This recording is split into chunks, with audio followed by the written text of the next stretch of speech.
Hello student, welcome to my channel NCERT Free Coaching. So from today, I'm going to start a new session of class 10 NCERT Maths. So the first chapter is real number. तो ये chapter 1 का part 1 रहेगा जिसमें सिर्फ chapter का detail introduction होगा। किसी भी चैप्टर को स्टार्ट करने से पहले हमें इस चैप्टर का इंट्रोडक्शन पता होना चाहिए ताकि हमें इस चैप्टर से related topics, terms and formula पता चल पाए। सो अगर आपको इस चैप्टर का बेसिक नहीं भी पता होगा तो ये वीडियो आपके लिए है। एंड जिन्हें बेसिक्स तो पता है बट इस चैप्टर में दिए हुए इंपॉर्टेंट टर्म्स एंड टॉपिक्स नहीं पता है तो ये वीडियो उनके लिए भी है। So let's get started with the first topic.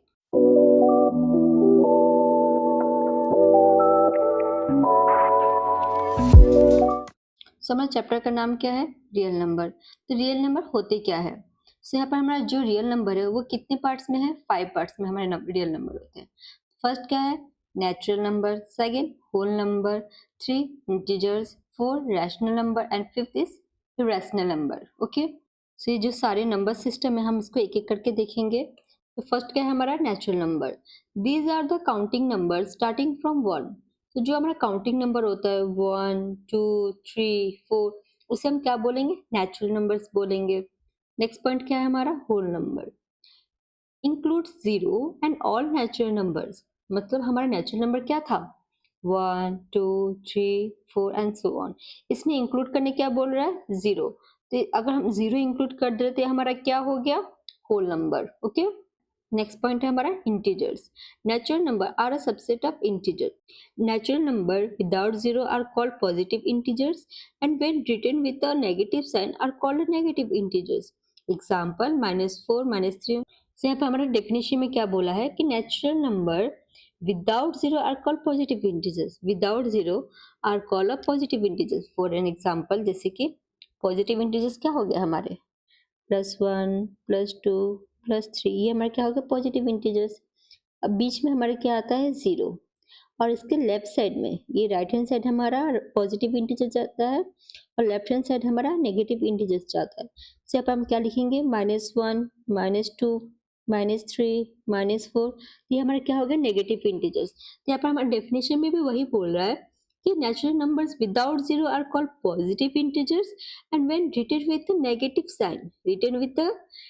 sign are called as negative integers. Okay, next है हमारा रैशनल नंबर। रैशनल नंबर हमारा क्या होता है? Numbers expressible as fraction. कोई भी नंबर अगर उसको जिसको हम p/q के फॉर्म में लिख सकते हैं या फिर फ्रैक्शन में लिख सकते हैं उसे हम रैशनल नंबर बोलते हैं। For an example 1/2 5/4 12/6, these all are the rational numbers. Okay, next point is irrational number, non-repeating non-terminating decimals. Okay, for an example 2.12345789234, मतलब इसका कोई एंड ना हो, आते जा रहा है। ठीक है, इसे हम क्या बोलेंगे? इरेशनल नंबर बोलेंगे। ओके, सो इन सबको विद हेल्प ऑफ डायग्राम आपको बताती हूँ।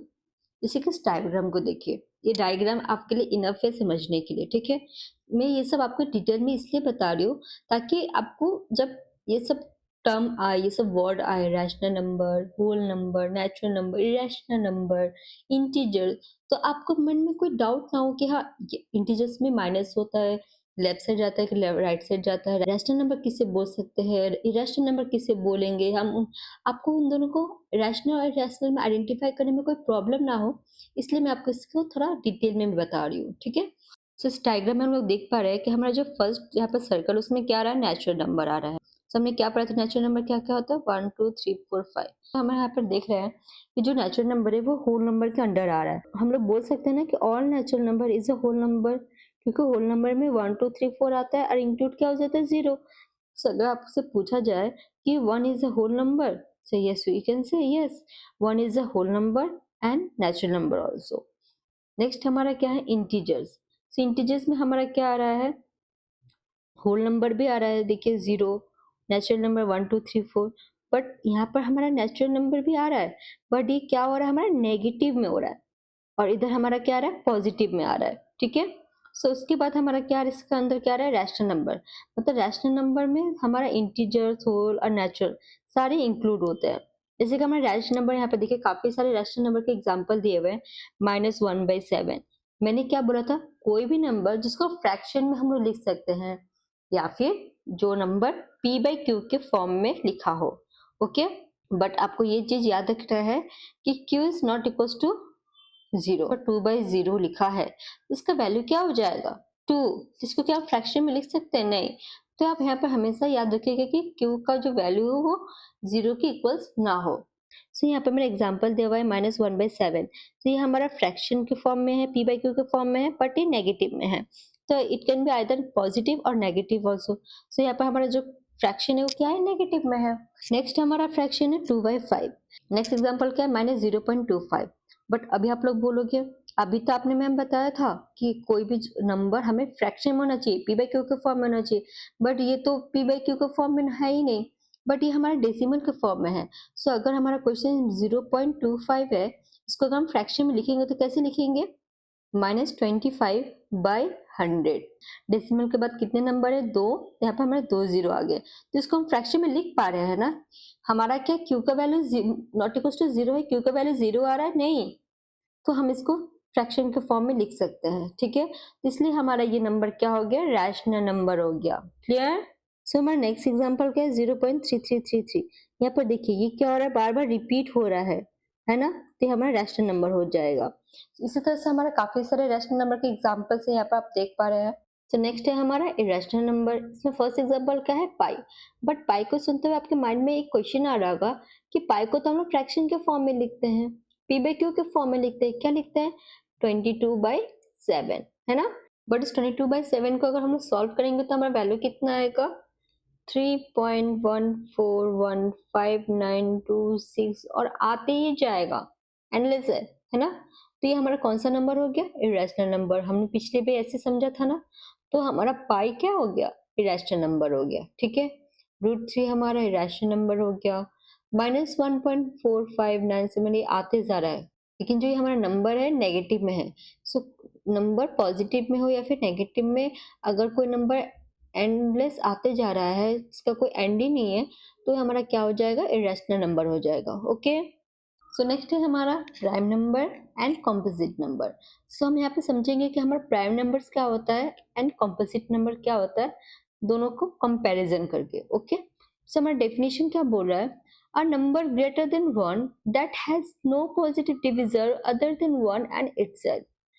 तो क्या बोल रहा है कि ऐसा नंबर जो 1 से डिविजिबल हो और खुद से हो और उससे कोई ना हो, 1 एंड इटसेल्फ। नेक्स्ट हमारा कॉम्पोजिट नंबर क्या बोल रहा है कि अ number greater than 1 that has more than 2 positive integers.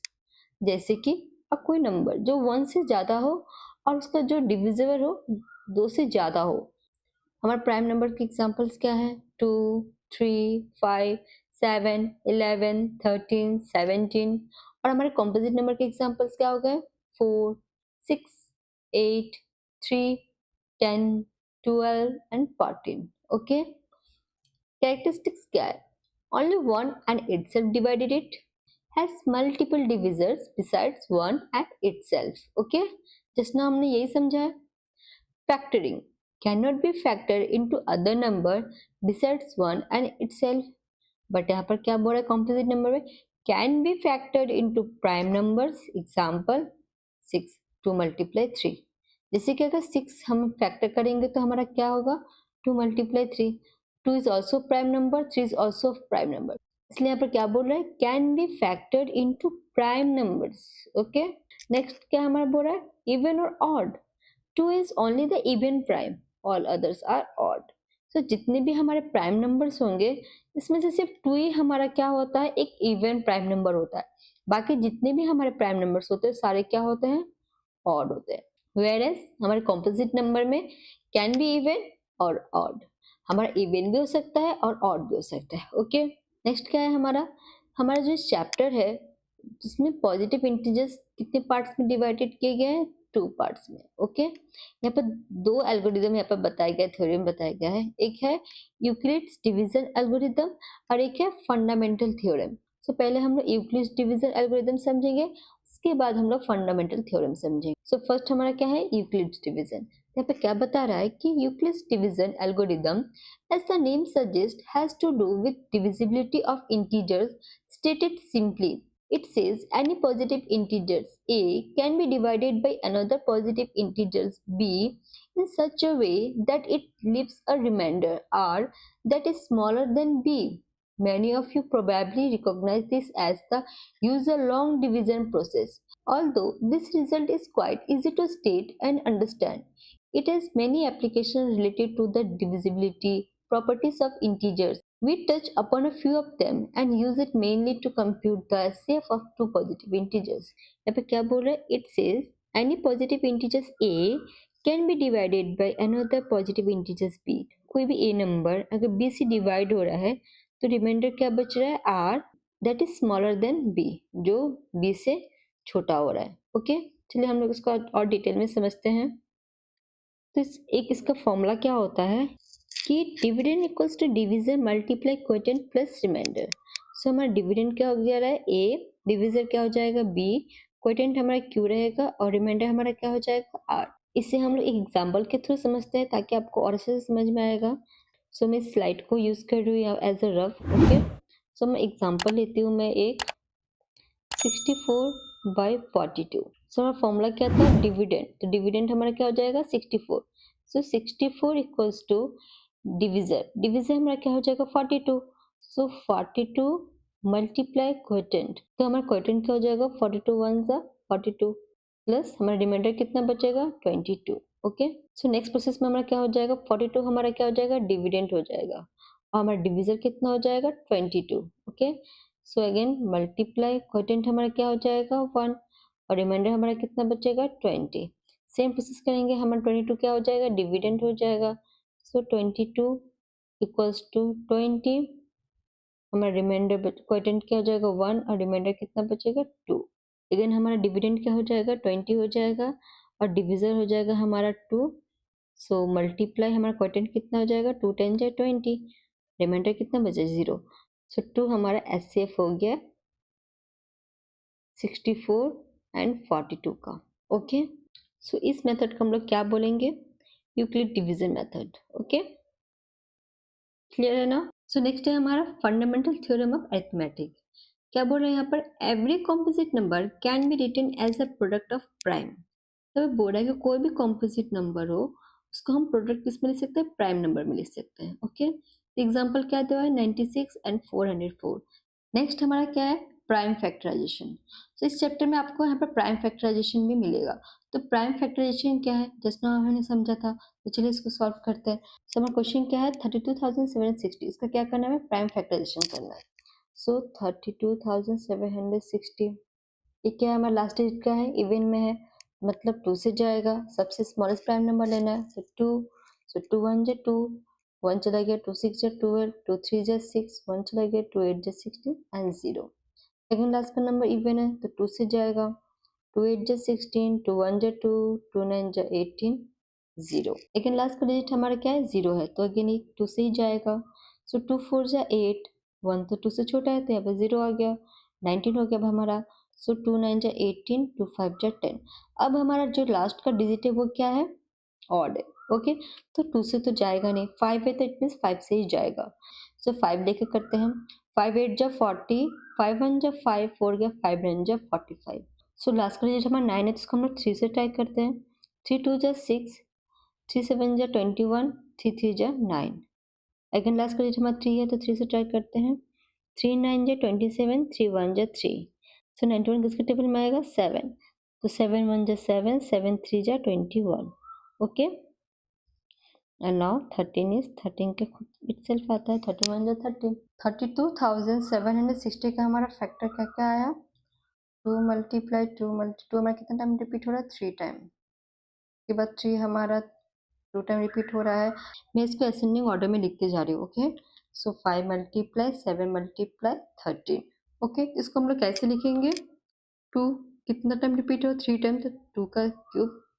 3 कितने टाइम रिपीट हो रहा है? 2 टाइम, सो 3 का square and multiply 5 multiply 7 and multiply 30.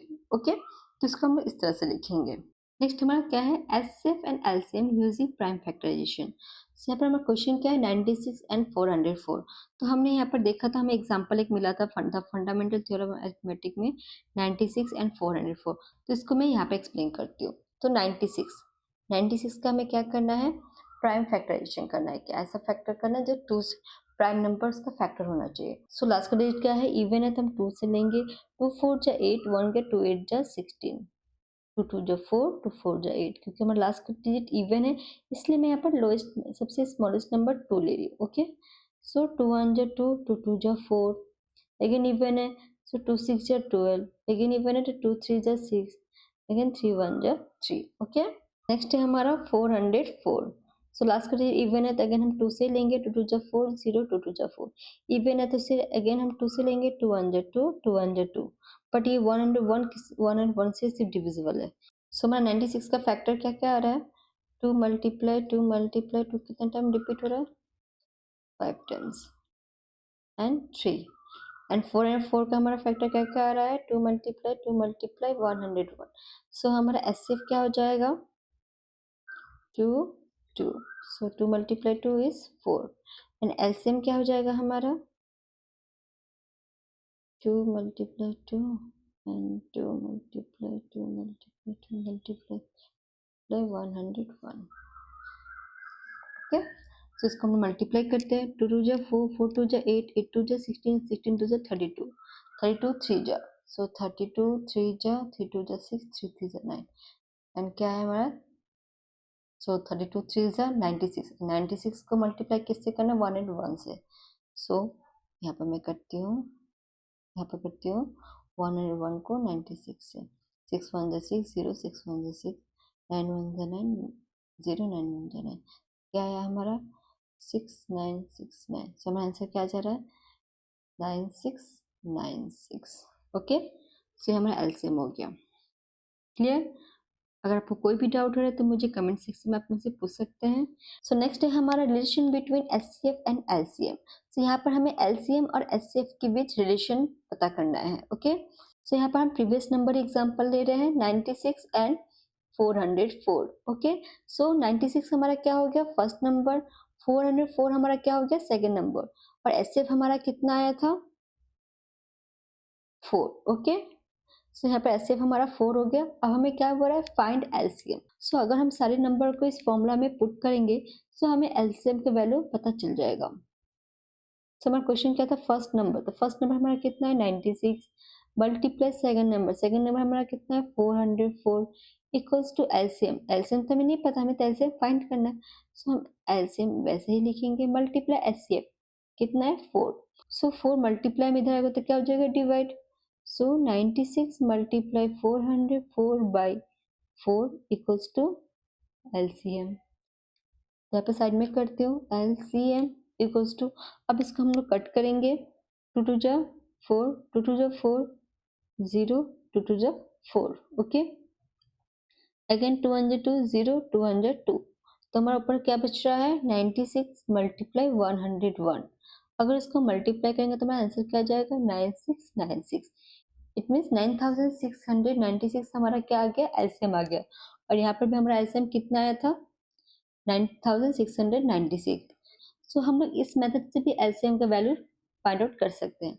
Okay, so next हमारा क्या है थ्योरम 1.2। हमारा जो क्लास 10 का एनसीईआरटी बुक है उसमें जो थ्योरम 1.2 है उसमें बोल रहा है कि let P be a prime number. तो कोई पी है वो क्या है प्राइम नंबर है। If P divides A square, ये क्या है A square. Okay, so if p divide a square then p divides a where a is a positive integer. यहाँ पे क्या बोल रहा है कि कोई p है जिसको हम एज अ प्राइम नंबर लेते हैं। ठीक है, कोई एक प्राइम नंबर है वो हमारा क्या है p है। If p divides a square, अगर p डिवाइड्स कर रहा है किसको a स्क्वायर को, देन p डिवाइड्स a, तो जो a का वैल्यू है वो भी p डिवाइड्स करेगा। सो मैं यहाँ पे एग्जांपल क्या लेते हैं 81। 81 को हम लोग 9 के स्क्वायर के फॉर्म में लिख सकते हैं। यहाँ पे p क्या बोला है कोई प्राइम नंबर है, तो यहाँ पे हम लोग 3 लेते हैं क्योंकि 3 हमारा प्राइम नंबर है। तो यहाँ पे क्या बोला if p divides a square, so p divides a square, a square यहाँ पे 9 के स्क्वायर कितना होता है हमारा 81, 81 को 3 हमारा डिवाइड करेगा, हाँ डिवाइड करेगा। फिर क्या बोल रहा है देन p डिवाइड्स a, तो यहाँ पर a हमारा क्या हो गया 9 हो गया। तो p हमारा अगर 3 हमारा a स्क्वायर को डिवाइड करेगा तो 3 हमारा a को भी डिवाइड करेगा, तो 3 का टेबल में 9 आता है, तो 3 9 को भी डिवाइड कर रहा है। तो ये हमारा क्या हो जाए थ्योरम यहाँ पर 1.2 हमारा बता रहा है। ठीक है, बहुत इजी है ये। सो नेक्स्ट है हमारा how to proof irrational number. So हमें इस चैप्टर में इरेशनल नंबर प्रूफ करने के लिए मिलेंगे √2, √3, √5 और ये आपके एग्जाम में भी आते हैं, तो काफ़ी इंपॉर्टेंट है, इसको ध्यान से समझिएगा आप लोग।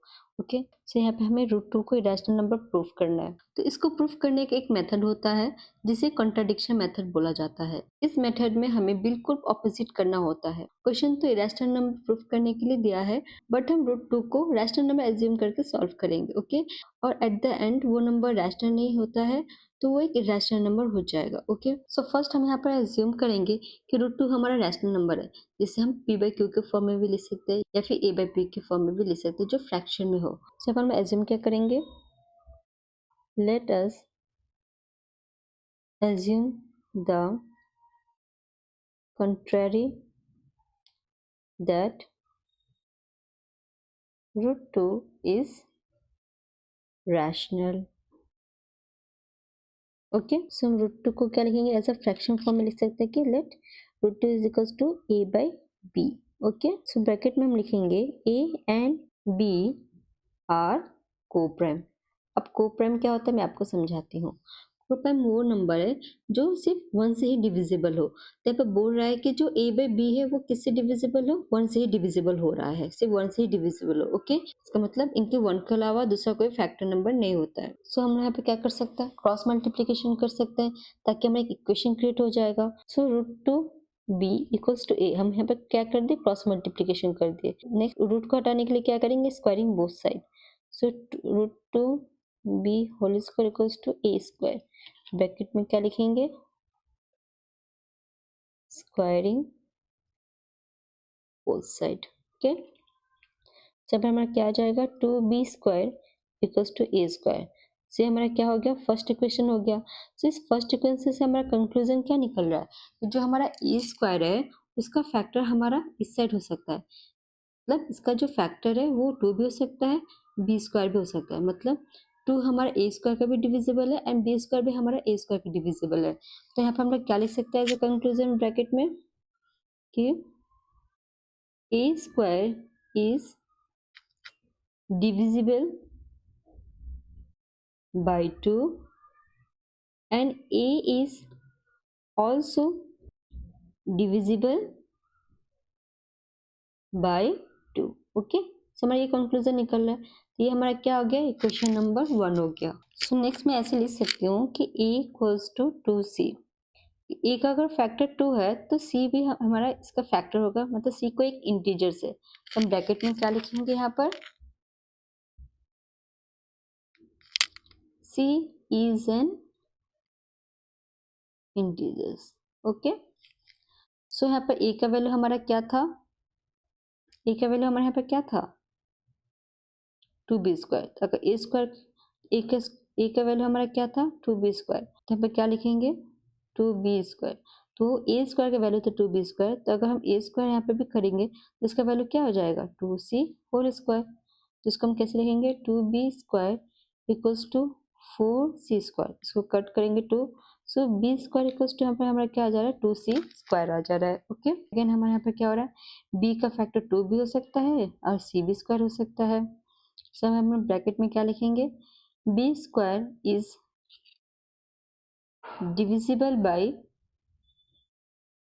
2 and b is also divisible by 2। तो ये हमारा क्या हो गया, क्वेश्चन नंबर 2 हो गया। सो यहाँ पे हमने फर्स्ट एज्यूम क्या किया था कि a/b, और b हमारा क्या है, को प्राइम है जो सिर्फ 1 से डिविजिबल हो। बट आगे हमें क्या पता चला कि a हमारा 2 से डिविजिबल है एंड b हमारा 2 से भी डिविजिबल है। तो यहाँ पे हम बोल सकते हैं ना कि ये तो हमारा जो एजम्पशन है वो रॉन्ग हो गया है ना। तो हम लोग यहाँ पे क्या लिखेंगे, a and b having common factor 2। दोनों का फैक्टर क्या आ रहा है, 2 ही आ रहा है ना। So the contraction is arisen because of own wrong assumption। So therefore root 2 is rational number। तो हमारा कॉन्ट्रैक्शन अराइजिंग क्यों हुआ? क्योंकि हमने यहाँ पर रॉन्ग एजम्पशन किया था। हमने पहले ही रूट 2 का इरेशनल नंबर एज्यूम किया था, इसलिए जो हमारा एजम्पशन है वो रॉन्ग निकला। सो हम यहाँ पे कह सकते हैं कि root 2 is a irrational number. इस तरह से हम बाकी सारे नंबरों को भी ऐसे प्रूफ करेंगे। सो नेक्स्ट क्लास हमारा चैप्टर 1 का पार्ट 2 वीडियो होगा, जिसमें मैं 1.1 एक्सरसाइज के सारे क्वेश्चन सॉल्व करूंगी। एनी क्वेश्चन, अगर आपको कोई भी डाउट है तो आप कमेंट सेक्शन में मुझसे पूछ सकते हैं। Thanks for watching. मेरे इस चैनल को सब्सक्राइब करें ताकि नए नए वीडियोस की नोटिफिकेशन आपको पहले मिले। Dear learners, the more you subscribe, the more I motivate to upload an educational video for you. Thanks for watching. Bye bye.